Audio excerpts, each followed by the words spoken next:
delightful person who is a senior lecturer at MIT and the director of the Hacking Medicine Initiative at Harvard and also at the MIT schools.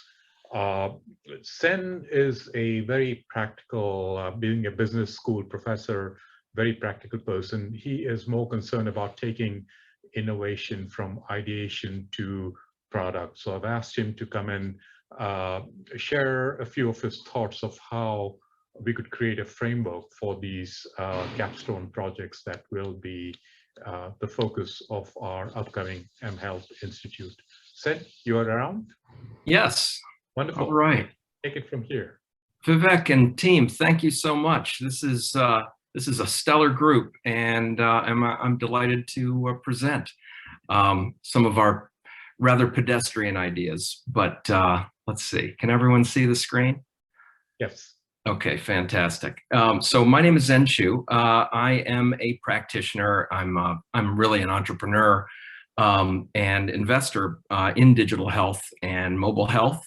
For the last 10 years, I've been allowed to create and teach a class at MIT and Harvard Medical School, our joint venture called Health Science Technology, called Healthcare Ventures. And out of that class, have birthed dozens of startups that have raised over $275 million that we can count. And more importantly, have had really broad-ranging impact in many of the areas that you all have mentioned. The one that comes to mind in women's health is Nurex, that has raised probably over 150 million itself, and has 500,000 customers buying their monthly contraception with the help of an app, and for as low as $15 a month, even without insurance, or free for most insurance. So, things like that are happening in the outside world so fast. I'm glad we have ethicists and you folks thinking about the data and thinking about outcomes, because that's completely in line with what we strive to teach, which is evidence-based entrepreneurship.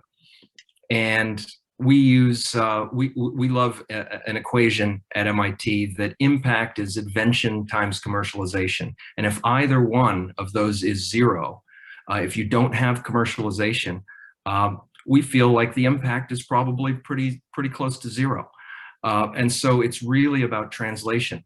And that means entrepreneurship. And that means that the scientists have to think about the business models. And those business models are changing. We feel and have taught for the last 10 years that technology scales medicine, okay, beyond the two hands of the patients you can touch. But these new technologies change care models and business models. And so, and while the incumbents, whether they're large health systems or insurance companies, those adapt slowly. And so really entrepreneurship impacts and accelerates that impact within healthcare in the real world. And we're in frothy times right now, given Wall Street and given stocks and given crypto and everything else. But I think the interesting lesson for the entrepreneurial professors that I've been lucky to work with and help is that once you cross that threshold between science risk and you're thinking about engineering risk and how this can really scale in the real world, you can access a multiple of the funding of the Gates and NIH and other folks combined in the private venture capital world, if you have a business model and technology that can fit some of those types of missions. And we use some very pedestrian tools for all of this. My group is called Hacking Medicine. It's a student-led group that has gone all over the world. And in over 30 countries now, we've had hackathons that range from a few hundred to a few thousand people. And so these things scale, and we use some really basic paper-based tools that give you, simple Mad Libs to start out to talk about and get the creative juices flowing. And these end up being icebreakers, but they turn from pitches of problems, and we really hold them to keep going deep into the problems first, and mapping so many stakeholders, right? Healthcare is the most complex, just because of the number of stakeholders, the fragmentation, the third-party payers, all of the stuff that you all probably know well. And what we usually have to do, even with veteran innovators within pharma and med tech, is that we have to hone and simplify and subtract, including who you really care about. And oftentimes they're trying to serve so many stakeholders, and we say, no, to hell with most of them.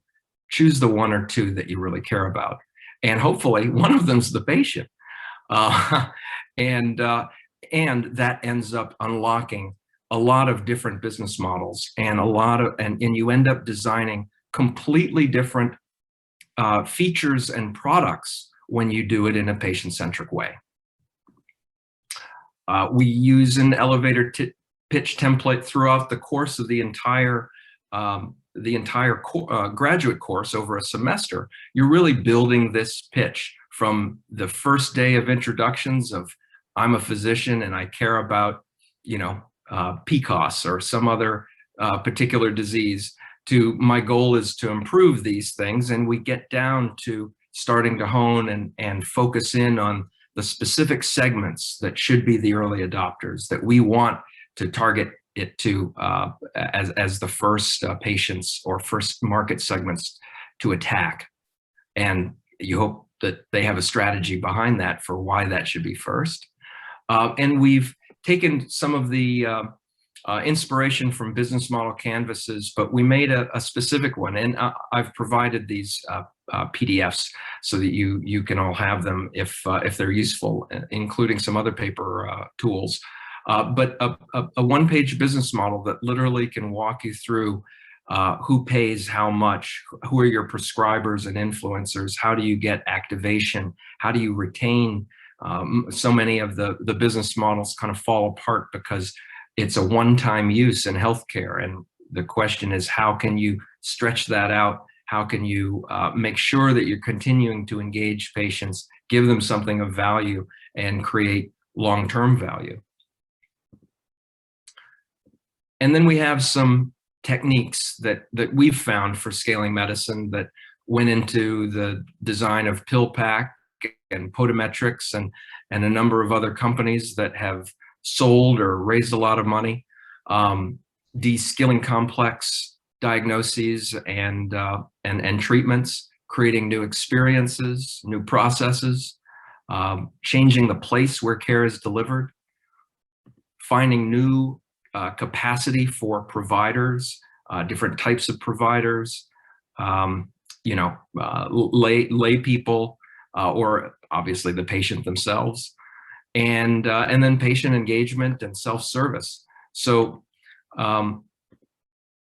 we also have looked at probably every technology out there with an MIT or Harvard team focused on biometrics and the new types of devices that are spewing data from new sensors. They may be less clinically accurate, but when you have more samples, you can reach trends faster, and you can actually develop a trust in that accuracy to a higher degree.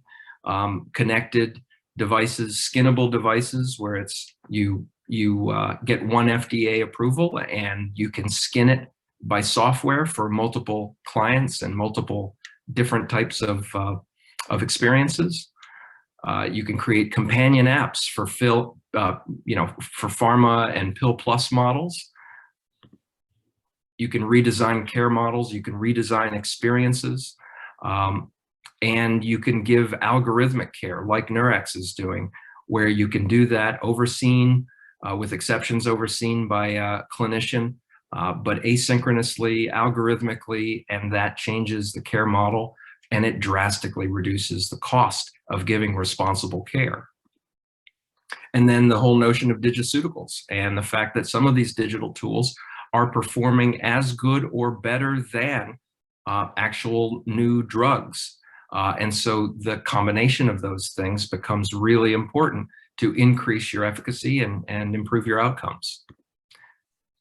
You know, I can talk about some of this, but I could also take questions. I'd be happy to take questions, and we can talk about wooing investors. I don't know that that is the best use of time. Vivek, why don't I throw it back to you? And this is great. I believe you're coming back on the last week where we can talk a bit more, where the concepts and products will be a bit more fleshed out. And at that point, you will bring your street insights on taking these ideas to productization, which is where, as you point out, the real impact is.